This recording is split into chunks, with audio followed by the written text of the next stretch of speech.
Maaga nagpatrolya ang mga barangay tanod sa Mandaluyong sa ilang pampublikong eskwelahan.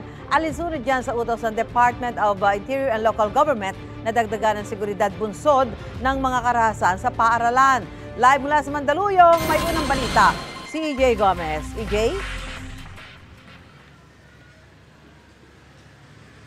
Susa, naglabas ng utos ang Department of the Interior and Local Government o DILG na kailangang magbantay ng mga barangay tanod sa mga pampublikong paaralan bilang dagdag seguridad sa gitna yan ng sunod-sunod na insidente ng karahasan sa mga eskwelahan.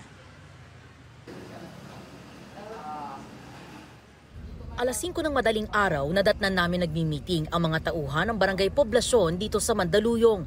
Naghahanda sila para sa kanilang deployment sa mga eskwelahan ngayong araw. Mag-aalas 6 ng umaga, nagsimula silang magronda sa dalawang paaralan, ang Mandaluyong Elementary School at Mandaluyong High School. Naglabas kasi ng utos ang Department of the Interior and Local Government o DILG na kailangang magbantay ang mga barangay tanod sa mga pampublikong paaralan bilang dagdag seguridad sa gitna ng sunod-sunod na insidente ng karahasan sa mga eskwelahan. Pinatututukan din sa kanila ang pagmamando ng trapiko sa oras ng pasukan at uwian at pagpatrol sa paligid ng mga paaralan. Tingin umaga po, opening ng klase ng 6, nandun na po, naka-deployed na po ang aming mga bantay bayan para po magabayan po yung mga estudyante at mabantayan po maigi. Pinuntahan din namin ang Barangay Addition Hills na may 6 na paaralan. Mag-aalas 6 nang magsimula ang mga tanod na magbantay at mag-monitor sa Andres Bonifacio Integrated School.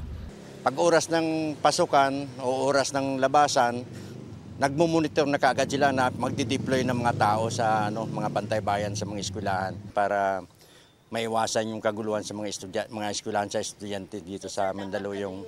Malaking bagay raw ang dagdag seguridad sa eskwelahan para sa tatay na si Mark na arawang hatid sundo sa anak na nasa grade 1. Safe na po kami as a parent na maiwanan namin yung mga anak namin sa school kasi may mga tanod na at saka may nagbabantay na. Di na po kami kabado.